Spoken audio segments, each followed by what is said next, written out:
हा, नमस्कार मित्रांनो. मी आहे डॉक्टर अशोक राणा आणि हे आहे मराठी दर्शन. आज आपण गुढी आणि मे पोल या थोड्याशा वेगळ्या विषयावर चर्चा करीत आहोत.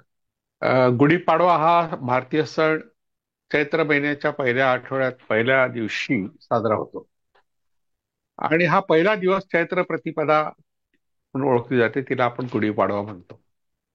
आणि आता या गोष्टीला दीड महिना झाला आहे, कारण जवळच बौद्ध पौर्णिमा आहे.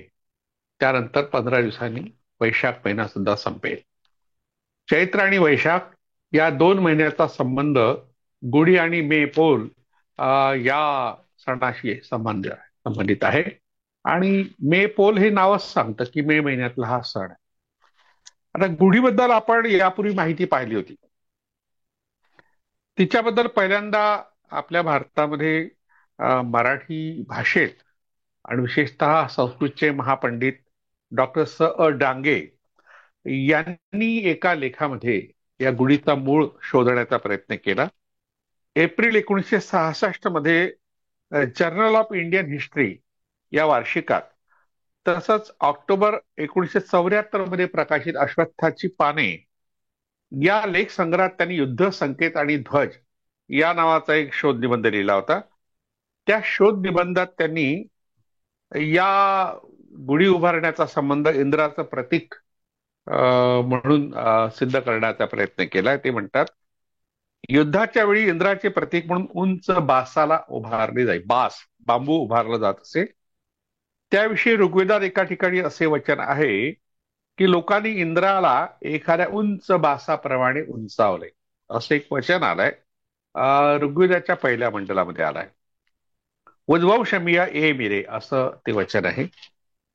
याचा संदर्भ देऊन डॉक्टर डांगे म्हणतात, इंद्राच्या प्रतीकाच्या रूपात वंश म्हणजे बांबू वर उंचावण्याची, उभारून ठेवण्याची प्रथा होती गुढीसारखी. म्हणजे गुढीचा संबंध जो आहे तो अशा तऱ्हेने एका प्राचीन परंपरेशी आहे. इतरत्री घराच्या दारी रोवलेल्या युपाप्रमाणे इंद्र स्थिर झाला. ऋग्वेदाच्या पहिल्या मंडळातली ही ऋचा आहे. आता या ठिकाणी युप जो आहे, युप हा शब्द खांब या अर्थाचा आहे आणि तो वापरला जातो यज्ञाच्या वेळेस. जो यज्ञीय पशु आहे, या पशुला मारायचं असेल, बैल असेल, गाय असेल, मेंढा असेल किंवा बकरी असेल, जो काही पशु असेल त्याला बांधण्याकरता जो खांब वापरला जात असे, त्या खांबासाठी युप हा शब्द वापरला जात असे.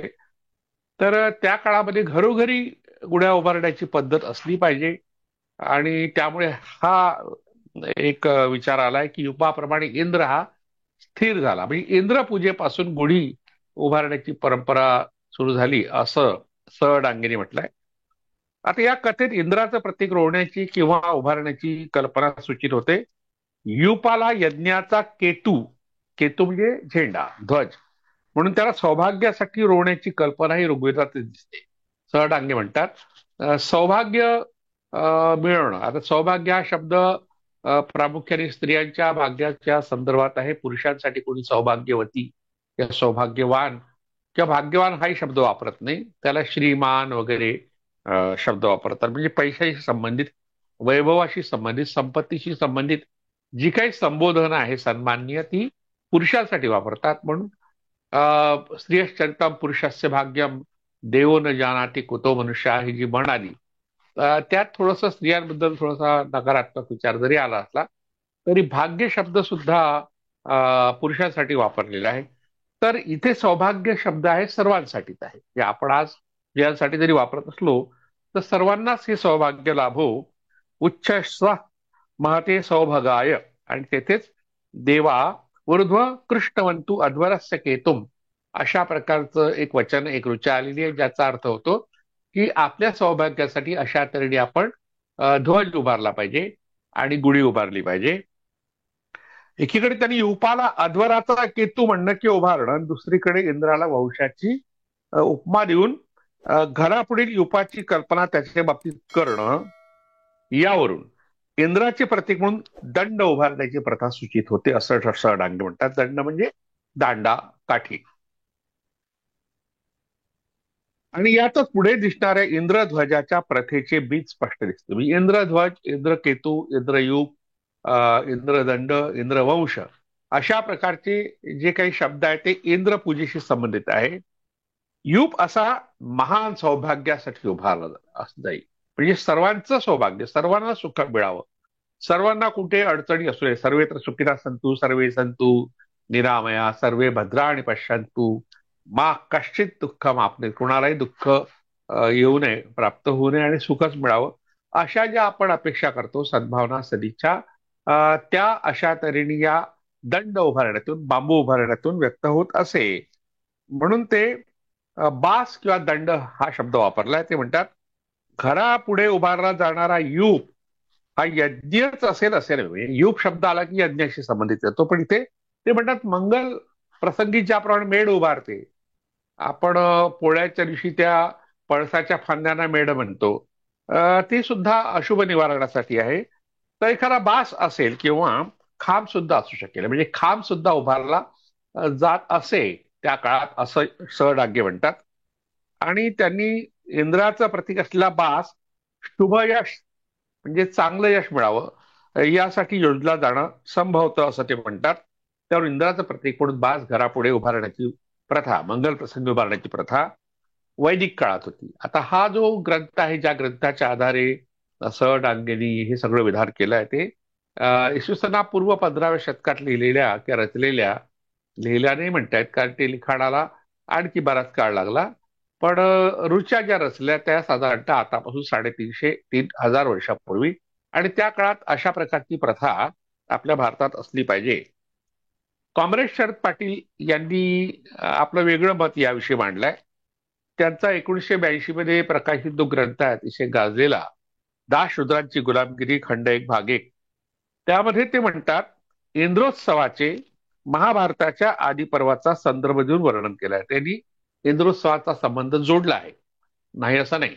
ज्याप्रमाणे स डांगे आणि इंद्रोत्सवाचा संबंध बांबू किंवा बास उभारण्याशी जोडलाय, तसाच ते कॉम्रेड शरद पाटील सुद्धा जोडतात. पण त्यांनी महाभारतातल्या चेदीच्या राजा उपरिचर याच्याही संबंध जोडला.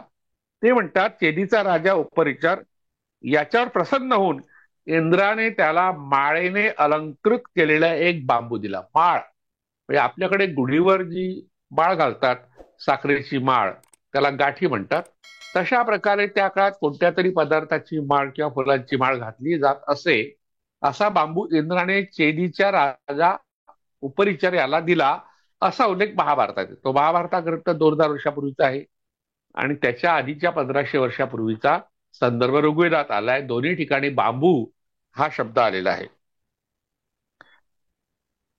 आणि दरवर्षी वर्षाच्या आरंभी तो जमिनीत गाडून इंद्रोत्सव करण्याची आज्ञा दिली, असं महाभारतकार म्हणतात. इंद्र हा पर्जन्यकालीन, महाकाव्यकालीन पर्जन्याचा देव. कॉम्रेड शरद पाटील म्हणतात महाकाव्यामध्ये, ज्या काळात महाकाव्य रचलं गेलं त्या काळामध्ये इंद्र हा पर्जन्याचा देव मानला जात होता. आजही बरेचदा इंद्राचा उल्लेख पर्जन्य देऊन होतो. आणि आपण कृष्णाच्या कथेमध्ये पाहिलं की लोक त्या काळात इंद्राची पूजा करीत असत, यासाठी की भरपूर पाऊस पडावा आणि पीक यावं, वनश्री ही फुलारून यावी आणि आनंदी आनंद व्हावा. म्हणजे आनंदाचं प्रतीक म्हणून पाऊस, आणि पाऊस पाडण्याकरता इंद्राची पूजा, अशा प्रकारची परंपरा होती प्राचीन काळात. त्याचा उल्लेख महाभारतात जसा येतो तसा भागवत या ग्रंथात येतो. हे दोन्ही ग्रंथ साधारणतः एकाच काळातले आहे. तर किंवा महाभारतानंतर भागवत रचला गेला साधारणतः 500 किंवा 6000 वर्षानंतर. इसवी सनाचं पहिलं शतक किंवा दुसरं शतक असं मानलं जातं. तर ह्या भागवतात सुद्धा कृष्णाने इंद्रपूजेला विरोध केल्याचा उल्लेख आहे. आणि उल्लेख असा जो आला त्यामुळे इंद्र कोपला आणि पुढे मग इंद्राने भरपूर वर्षाव केला पावसाचा. आणि मग जे गोपजन होते, म्हणजे गोपालक होते, त्यांना त्रास व्हायला लागला. मग त्यांना वाचवण्याकरता कृष्णाने गोवर्धन पर्वत हा आपल्या करंगळीवर धारण केला, वगैरे वगैरे कथा. आता ही चमत्कारिक कथा जरी असली, इंद्राच्या ऐवजी गोवर्धनाची पूजा करा असा जो आदेश किंवा अशा प्रकारच्या सूचना या कृष्णाने केल्या, याचा अर्थ गोवर्धन मग गायींना वाढण्याकरता ज्या पाल्याची गरज आहे किंवा चाऱ्याची गरज आहे, तो चारा जर एखादा पर्वत देत असेल, त्याला पर्वताचं नाव गोवर्धन पडलं, कारण गायी चरण्याकरता त्या ठिकाणी गोपजन जात असत. पण त्याची पूजा करा, इंद्राच्या ऐवजी त्याची पूजा करा, असं जेव्हा कृष्णाने म्हटलं, याचा अर्थ असा होतो की कृष्ण हा इंद्राच्या विरोधात होता. म्हणजे इंद्रपूजेला विरोध करण्याकरता ही कथा तयार करण्यात आली आणि मग इंद्राला मांडणारे लोक कोपले, असा त्याचा साधा अर्थ होतो. अशा वेळी कृष्ण हा युद्ध करतो आहे अशा लोकांशी आणि आपल्या लोकांना वाचवतो आहे, त्याचा सांकेतिक अर्थ आहे. पण एकदम मग त्याला चमत्काराचं किंवा दैवी शक्तीचं रूप देऊन सगळ्यांनी त्या गोवर्धनाला वर उचललं. मग सगळ्यांनी आपापल्या काठ्या लावल्या. शेवटी तो गोवर्धन खाली यायला लागला, त्या करंगळीनी कृष्णाने त्याला तारलं किंवा तोललं. आता ही चमत्काराची कथा दैवी अवताराच्या संदर्भात येत असते. अशा कथांनी लोकांनाही बरं वाटतं, त्यांच्या श्रद्धा सुखावल्या जातात, भावना सुखावल्या जातात, भक्तिभाव निर्माण होतो. हे जरी खरं असलं, त्यातून आशय एकच काढायचा की कृष्ण हा इंद्राच्या विरोधात होता. पण कृष्णाचा इंद्राशी जो संबंध आला आहे ऋग्वेदामध्ये, तो अंशुमती नदीच्या काठावर दोघांमध्ये झालेल्या युद्धात आलाय. आणि त्या युद्धामध्ये कृष्ण नावाचे लोक, एक समूह आहे, कृष्ण म्हणजे एक व्यक्ती नाही, काळे लोक जे इंद्रविरोधी होते, त्यांनी इंद्राला हरवलं, अशा प्रकारचा उल्लेख येतो.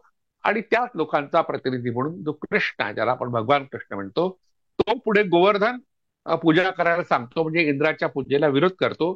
हा जो महाभारत आणि ऋग्वेदातल्या 1500 वर्षाचा जो फरक आहे, त्यामध्ये इंद्रपूजा मागे पडली होती आणि निसर्गाची पूजा करण्याचा प्रघात पडला होता. वृक्षांची पूजा करण्याची पद्धत रूढ झाली होती. अर्थातच यक्ष संस्कृतीमधून आलेल्या परंपरा त्या कायम होत्या किंवा वाढल्या होत्या, असा त्याचा अर्थ होतो. अशा तऱ्हेने कॉम्रेड शरद पाटलांनी इंद्राची पूजा, आणि इंद्राची पूजा का, तर पावसाचा देव म्हणून, तर तेव्हा बांबू असा उंचावण्याची प्रथा होती असं म्हटलंय. उपरिचर वसू हा जो राजा आहे, चेदीचा राजा, त्याला इंद्राने माळेनी अलंकृत केलेला बांबू दिला. इथे बांबू हा शब्द फार महत्वाचा आहे आणि तोच आपला आजचा मुख्य विषय आहे.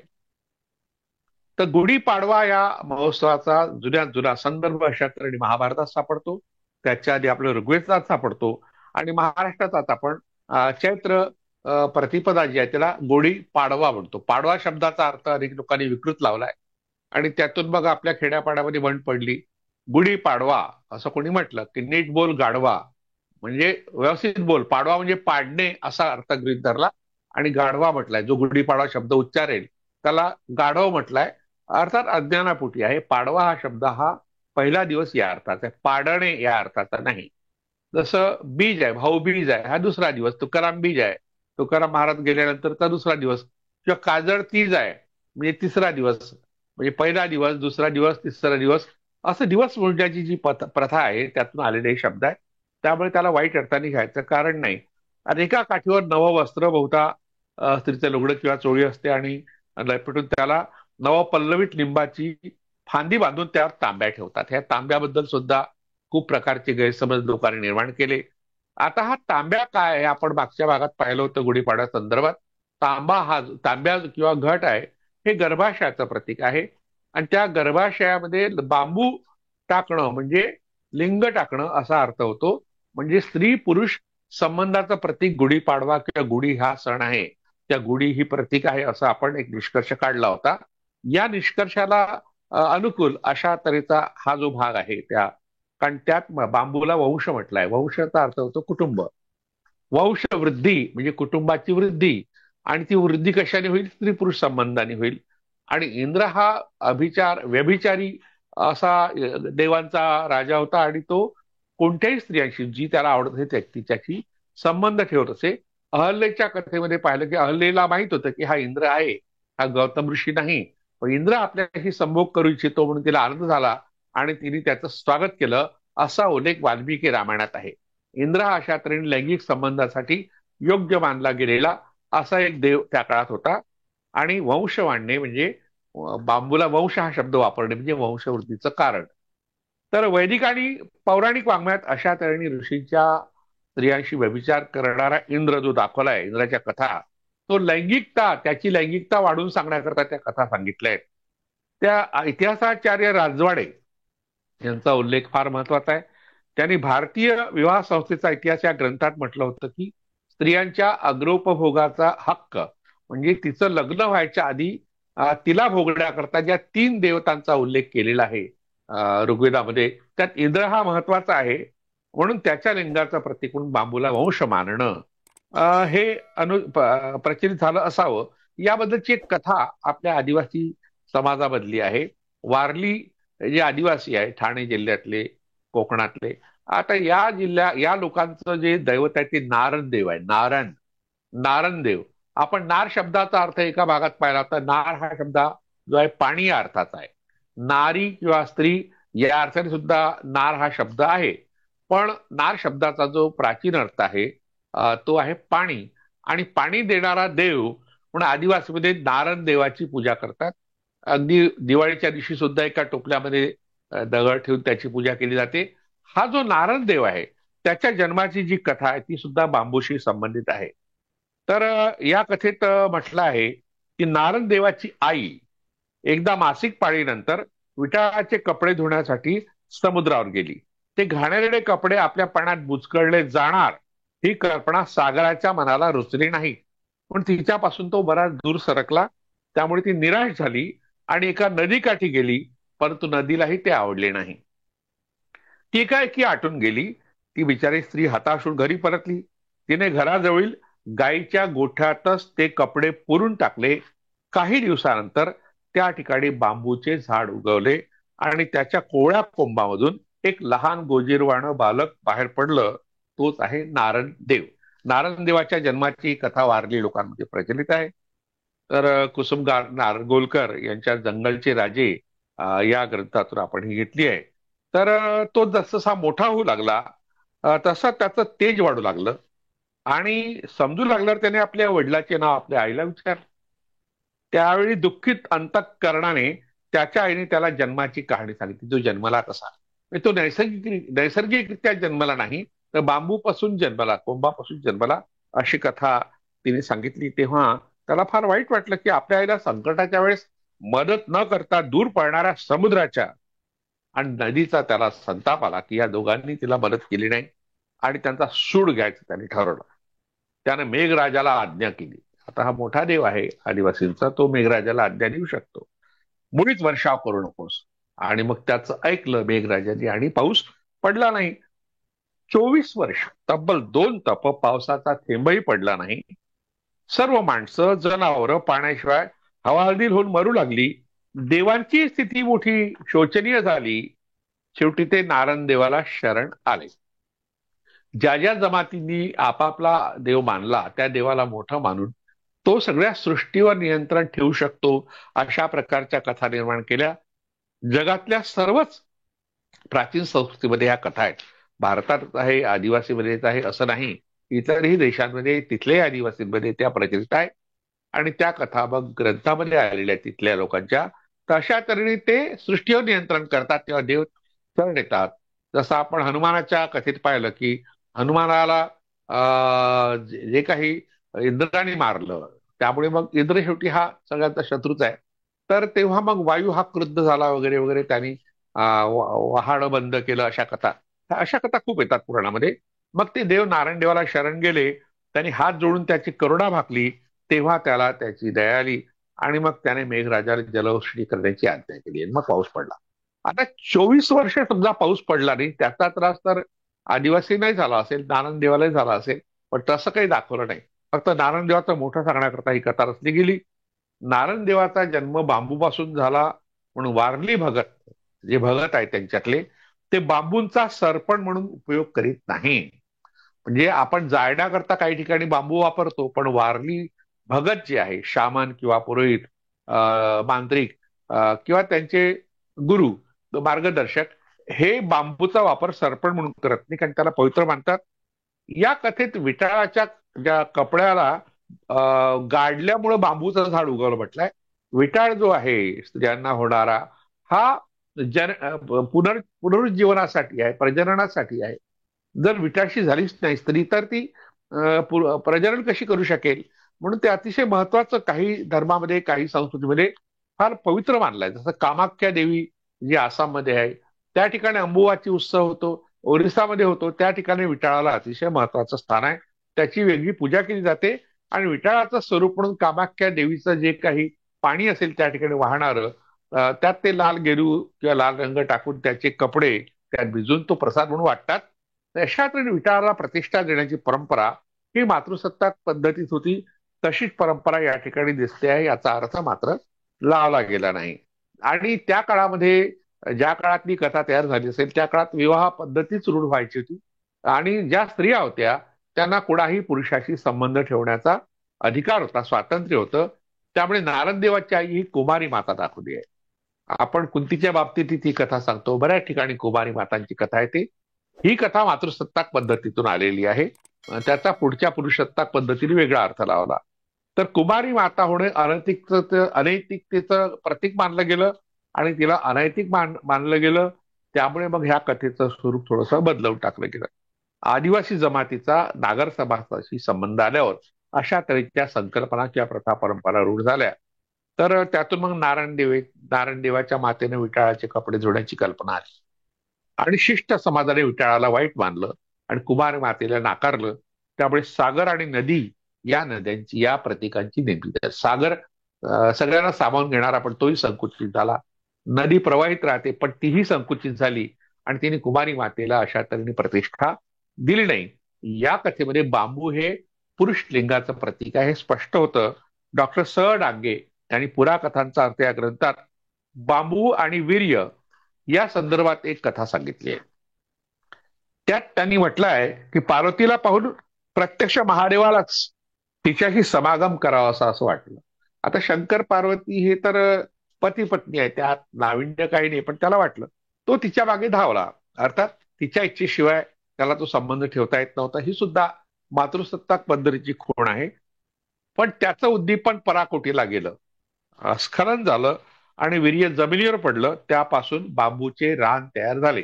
हे बांबू आणि वीर्य याचा संबंध या ठिकाणी जोडला गेला आणि त्याचे वीर्य प्रखर असल्यामुळे बांबूचे कांड म्हणजे तुकडे, त्याचा एक टोक दगडावर जोराने घासले म्हणजे तेच वीर्य विस्तवाच्या रूपात प्रकट होते. म्हणजे विस्तव बांबू वीर्य असा जो अनुबंध आहे तो नंतरच्या लोकांनी जोडला गेला. यातील वेगवेगळे तपशील पुराणात आहे आणि इतरत्रही आढळतात, पण या ठिकाणी सांगायची गरज नाही. आणि ते सगळे संदर्भ शिवाच्या संदर्भात येतात. शिवपुराणात अशा तऱ्हेने बांबू, वीर्य, अग्नी अशी प्रतीक येतात.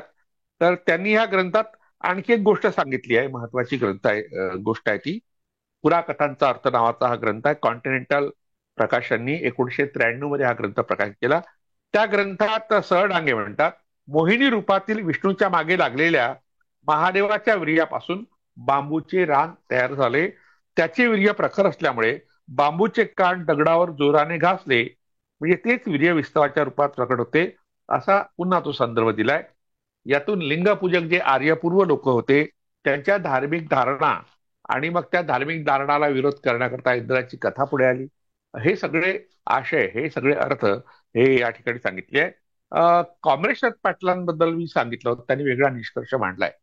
इंद्रपूजेशी संबंध जरी असला तरी त्यांचं असं म्हणणं आहे की यातून पाली ग्रंथाचा संदर्भ त्यांनी दिलाय.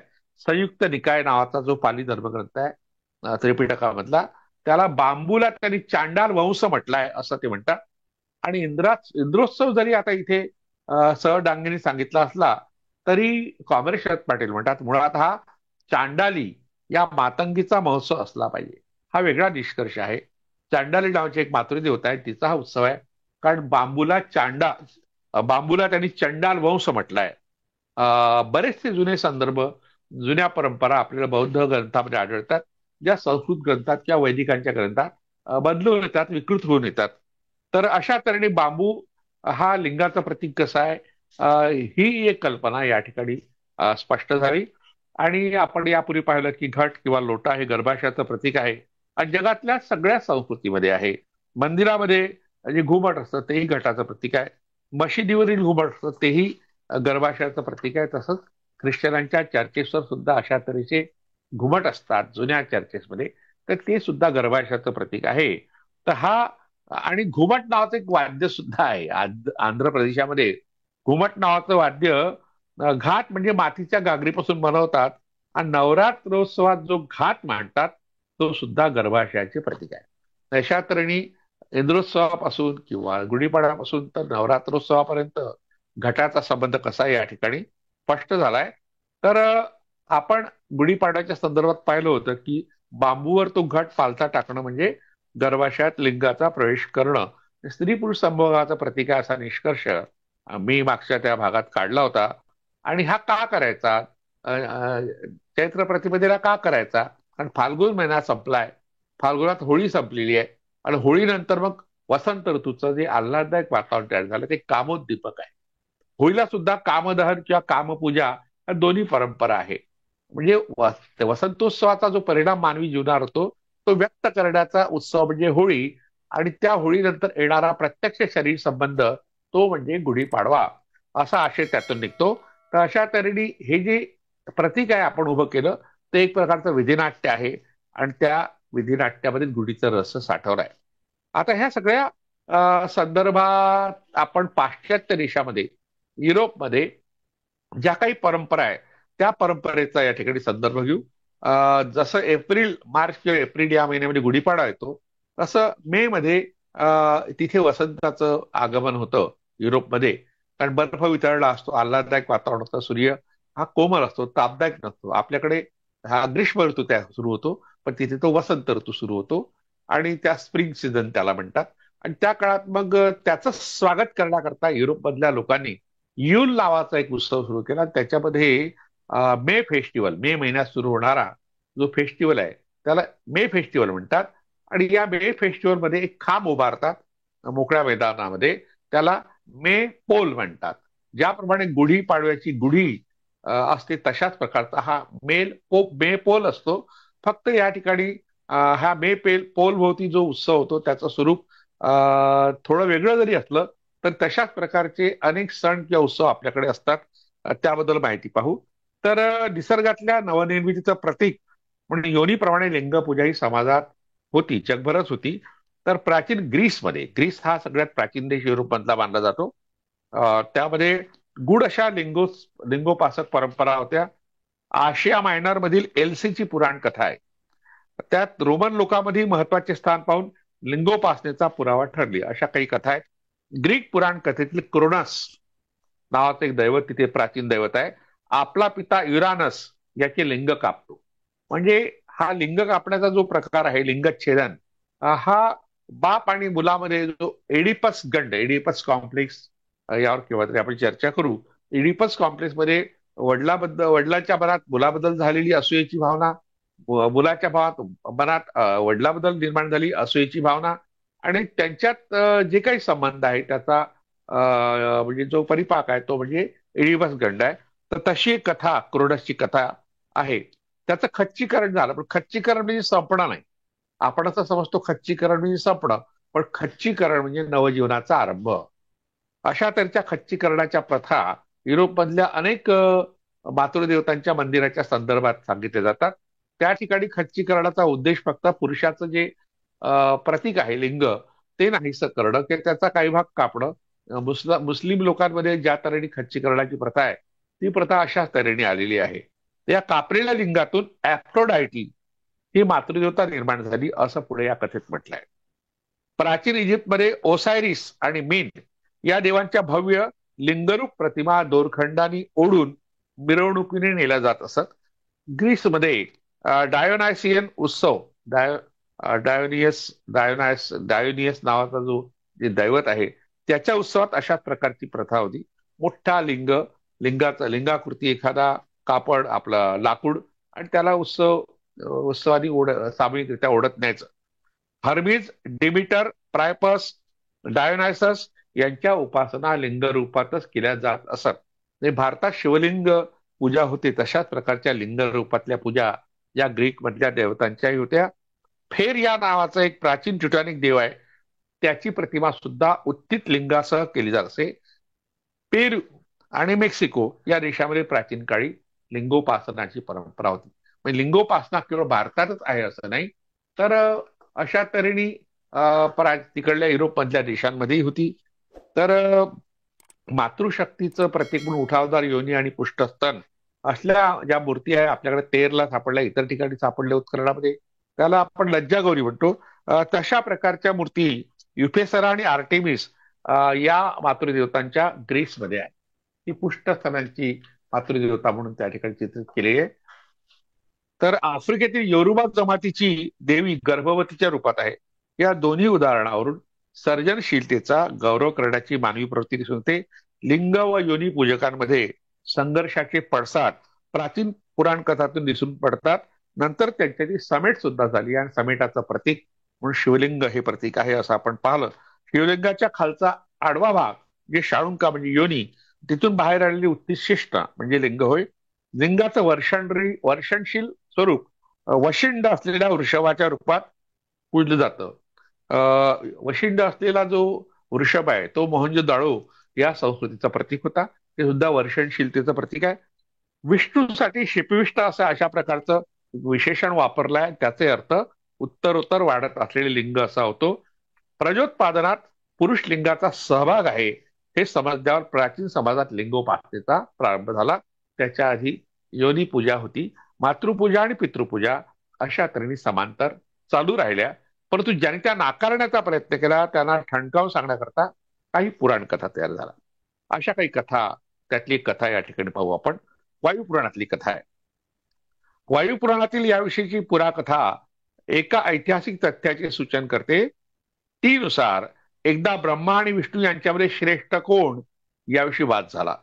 त्यावेळी शिव एका भव्य उंच खांबाच्या आकारातील लिंगाच्या रूपात त्यांच्यापुढे उभा राहिला. त्याने ब्रह्मा आणि विष्णूला म्हटले की या लिंगाचे मूळ आणि उंची जो शोधेल तो सर्वश्रेष्ठ. ब्रह्मदेव लिंगाची उंची शोधायला वर गेला पण त्याला टोक सापडली नाही.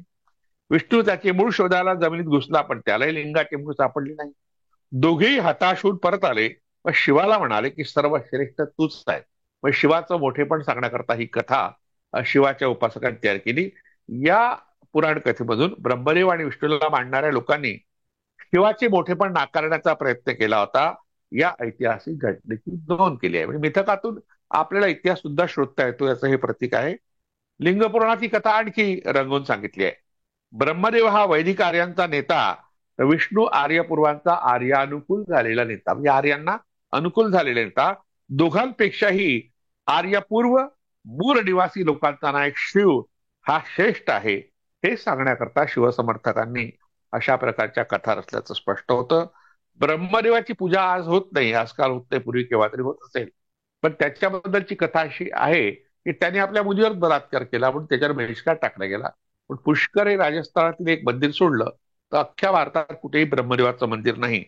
विष्णूला आर्यपूर्व लोक आदर्श मानत होते पण त्याहीपेक्षा शिवाला त्यांनी महत्व दिलं. पण विष्णूचाही कमीपणा दाखवण्याकरता या कथा तयार झाल्या आणि या दोघांचा समेट झाला, एकत्र झाले.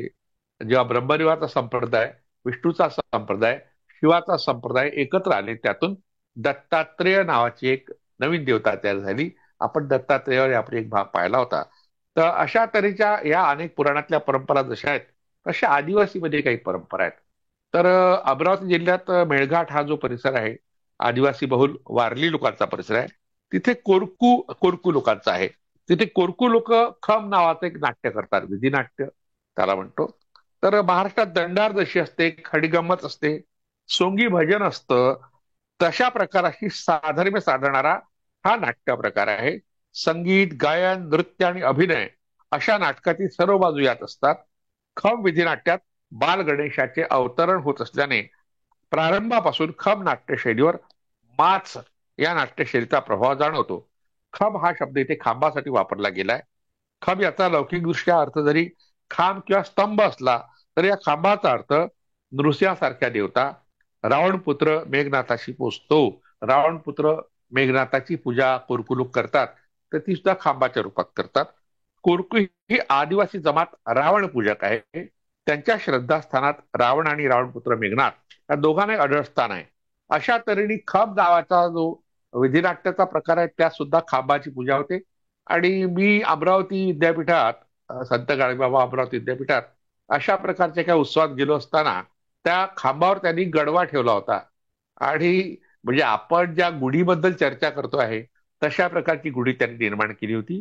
तर ज्या ठिकाणी खम नाट्य सादर होते ती जागा स्वच्छ करून तेथे रावण पुत्र मेघनाथाची पूजा करून मेघनाथाचे प्रतीक असलेला खांब गाडला जातो. खांबावर बैलगाडीचे चाक लावले जाते. प्रामुख्याने चाक हे बैलगाडी चालक हे शेतीचं प्रतीक आहे. चाकाच्या आऱ्यांना शुभत्वसूचक आंब्याच्या डहाळ्या बांधतात. संपूर्ण चाक लाल दोऱ्यांनी आच्छादलं जातं. या स्टेज सारख्या मांडणीला रास मंडल म्हणतात कुरकुडो. या चक्राकार मांडणीखाली खम नाट्याचा प्रयोग होतो आणि ते नाटक मात्र दंडारी सारखं असतं. प्रयोगाच्या प्रारंभी स्तंभाचं विधिवत पूजन केलं जातं. खम मध्ये पूर्व रंग आणि उत्तर रंग असे दोन भाग असतात. त्याला लिखित संहिता नसते. वेळेवर संवाद तयार केले जातात. दिवाळीनंतर गावोगावी खम नावाचं नाट्य सुरू होतं. तर या खम मध्ये सोंगी खम आणि खम्म भजन असे दोन प्रकार आहेत. सोंगी खम मध्ये नाट्याला अधिक महत्व असते, तर खम्म भजनात गायन नृत्याला अग्रक्रमाने महत्व असते. या नाट्य प्रकारात विदूषक हे सोंग असते. त्याला मस्कऱ्या म्हणतात. मस्करी हा हिंदी शब्द आहे. आपल्याकडे विदर्भामध्ये काही भागात मस्कऱ्या गणपती असतो, गमती करणारा. मेघनाथ रावण आणि शंकर पार्वती या आराध्य दैवतांना प्रसन्न करण्यासाठी त्यांच्या स्मृती जागृत राहाव्या म्हणून खम नाट्य सादर केलं जातं. ही जी माहिती आपण या ठिकाणी घेतली आहे ती सदानंद राणे यांच्या लोकगंगा महाराष्ट्राच्या लोककला आणि लोकनृत्य ही डिम्पल पब्लिकेशननी प्रकाशित केलेल्या पुस्तकातून घेतली आहे. तर अशा तऱ्हेचा हा खांब आदिवासीपर्यंत आपण पाहिला. नारायणदेवाच्या संदर्भात जो खांब पाहिला बांबूचा, आणि शिव आणि विष्णू यांच्या किंवा ब्रह्मदेव यांच्या संघर्षात सुद्धा खांबाच्या रूपात शिवलिंग पाहिलेलं. हा जो खांब आहे तो लिंगाचं प्रतीक आहे असं या सगळ्या विचारातून दिसून पडतं. अशाच प्रकारचा खांब युरोपमध्ये जो यूल नावाचा एक उत्सव असतो तिथे मे पोल उभारला जातो. तर हा मे पोल आहे लिंगाचं प्रतीक आहे, पण काही अभ्यासकांचं मत आहे पृथ्वीच्या आसाचं प्रतीक म्हणून ते आहे. मर्सिया एलियाड यांनी पुराण कथांवर म्हणजे मिथकावर मोठ्या प्रमाणात संशोधन केलंय. तर त्यांनी असं म्हटलंय की मेपोल हा नव्या वनस्पतीच्या वाढीसाठी येणाऱ्या उन्हाळ्याच्या स्वागताचा एक भाग आहे. म्हणजे हा निवड लिंगाचंच प्रतीक नाही, तर वनस्पतीच्या वाढीसाठी येणाऱ्या उन्हाळ्याच्या स्वागताचा, वसंत ऋतूच्या स्वागताचा हा प्रकार आहे. आणि मे दिवस हा जो काळ आहे, मे महिन्यातला पहिला आठवडा, आता तो पहिला आठवडा संपतोय. तर या आठवड्यामध्ये जी काही सुखद क्षण येतात त्यांच्या वाट्याला, थंडी संपून जाते, थंडीचा गारठा संपतो आणि आल्हाददायक असं वातावरण तयार होते आणि वृक्षांना नवीन पालवी येते वसंत ऋतूप्रमाणे. वसंत ऋतूमध्ये येते तशी, आणि वसंत ऋतूच आहे तो. तर त्याचं स्वागत म्हणून निसर्ग शक्तीच्या आराधनेचा हा उत्सव आहे असं अभ्यासकांनी म्हटलंय. मे मध्ये वृक्षाच्या लागवडीसाठी आणि बहरलेल्या फुलांच्या स्वागतासाठी त्यांच्या सभोवती नृत्य करून पृथ्वी देवता आणि तिच्या कन्येच्या आराधनेचा एक विधी आहे. त्याही ठिकाणी पृथ्वी देवता ही मानली गेली आहे. तिची कन्या म्हणजे सृष्टी. या सृष्टीच्या आराधनेचा हा उत्सव, त्याला मे फेस्टिवल म्हणतात. आणि या मे फेस्टिवलमध्ये जो खांब उभारला जातो त्याला मे पोल म्हणतात. आता काही ठिकाणी त्याची वेगळी नाव आहेत. फ्लोरालिया या नावाने रोमन भाषेत, वालगुर्तिस या नावाने, स्टुटल्स विस्सनटाईड या नावाने डच, आणि बेल्टने या नावाने केल्ट संस्कृतीमध्ये वृक्ष आणि वनस्पतीच्या अक्षत मातृदेवतेच्या सन्मानासाठी प्राचीन युरोपियन लोक अशा तऱ्हेने हा खांब उभारतात. तर युरोपियन लोकात वसंतातील सुफलीकरण आणि समागम करून साजरा होणारा उत्सव, म्हणजे प्रत्यक्षात स्त्री पुरुष समागम करण्याची ही प्रथा युरोपमधल्या काही देशामध्ये आहे. फ्लोरा, वाल्पुर्गा आणि मैया ह्या मातृदेवता आहेत. यांच्या नावाने शृंगारिक गाणी गाऊन हा उत्सव प्राचीन काळी साजरा होत असे. माया या वेदपूर्व भारतीय संस्कृतीमधील आभासात्मक वास्तवाच्या मातृदेवतेशी निगडीत हा उत्सव बुद्धाच्या मातेशी संबंधित. मे महिन्यात हा जो मे फेस्टिवल साजरा होतो हा प्राचीन संस्कृतीचा भाग आहे आणि ग्रीकांच्या क्रीट संस्कृतीतून आलेला. तिथे जी मैया नावाची देवता आहे ती हर्मेसची अविवाहित माता मानली जाते. अविवाहित माता ही जी संकल्पना आहे ती मातृसत्ताक पद्धतीतून आलेली आहे. कारण विवाह संस्था ज्या उदयाला यायची होती किंवा स्त्रियांना पूर्ण स्वातंत्र्य होतं कुणाशी संबंध ठेवायचा, आणि त्यातून जे अपत्य जन्माला आलं ते सांभाळण्याची जबाबदारी त्या मातेकडे किंवा तिच्या भावाकडे होती. ही जी पद्धत आहे त्याचे अवशेष आहे. तर हा उत्सव कालांतराने, जेव्हा तो एखादा उत्सव प्रस्थापित होतो आणि मोठ्या प्रमाणात लोक स्वीकारतात, तेव्हा मग ज्या प्रस्थापित संस्कृती आहेत किंवा धर्म आहेत, त्यांना सुद्धा त्याला स्वीकारण्याशिवाय गत्यंतर राहत नाही.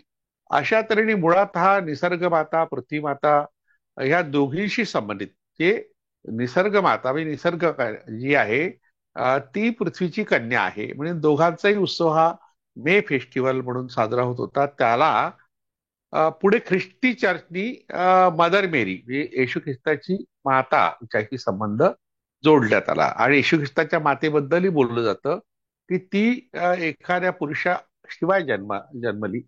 तिने जन्म दिला येशूला. येशूला वडिलाचं नाव लावता येत नाही, आईचं नाव लावता येतं. यातही मातृसत्ताक पद्धतीचा अवशेष आपल्याला दिसून पडतो. आजही जी ख्रिस्ती चर्च आहे त्यासाठी ते मे महिना हा राखून ठेवतात मे फेस्टिवलसाठी, आणि तिची आराधना करतात. ही आराधना कशा प्रकारची होते ती आपण पाहू.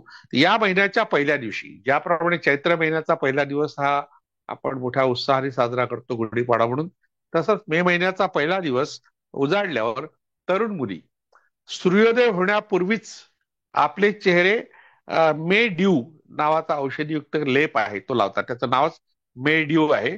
आणि मे दिवसासाठी नेमलेला तो एक विशिष्ट प्रकारचा सुंदर असा पोशाख त्या परिधान करतात. आणि मग अशा तऱ्हेने एकत्र येतात, नाचतात, गातात. आता हा जो मे पोल आहे, तर त्याला रेशमी किंवा रंगीत कापड बांधलं जातं, आणि आपल्याकडे गोफ नावाचा जो एक खेळ आहे, तशा प्रकारचा ते खेळ खेळतात. आणि त्यात मुली एकत्र येतात, मुलं एकत्र येतात. याचा अर्थ हा अशा तऱ्हेने कामोद्दीपनाचाही उत्सव आहे.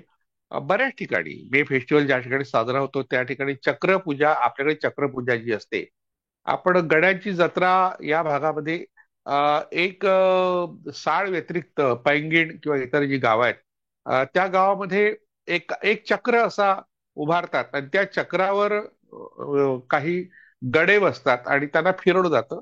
म्हणजे मानवी जीवनाच्या गतिमानतेचं किंवा पुनरुज्जीवनाचं प्रतीक अशा तऱ्हेने आपल्याकडे जो चक्रपूजा किंवा चक्राकार अशा प्रकारचा एक स्तंभ उभारला जातो. तर तशाच प्रकारची, अगदी तशीच प्रथा मे फेस्टिवलमध्ये युरोपमध्ये सुद्धा आहे. त्याच्याबद्दलची जी माहिती काही लोकांनी लिहून ठेवली आहे, इसवी सन 1515 मध्ये आरागोनच्या कॅथरीन नावाचा एक प्रवासी आहे, त्यांनी आपल्या दैनंदिनीत या उत्सवाची नोंद केली आहे. त्यानुसार 25 महिला मे ड्यू स्नानासाठी अरण्यात फिरत होत्या. म्हणजे अरण्यातून अशा तऱ्हेने त्या वनस्पती गोळा करतात आणि त्यातून मग एक प्रकारचा लेप तयार करतात. तर तो लेप जो आहे त्याला मे ड्यू म्हणतात. तर स्नाम्युएल पेपी नावाचे एक आणखी अभ्यासक आहेत. त्यांनी आपल्या दैनंदिनीत लिहिलं आहे की 1667 मध्ये त्याची पत्नी मेडी या वनस्पतीला गोळा करत होती.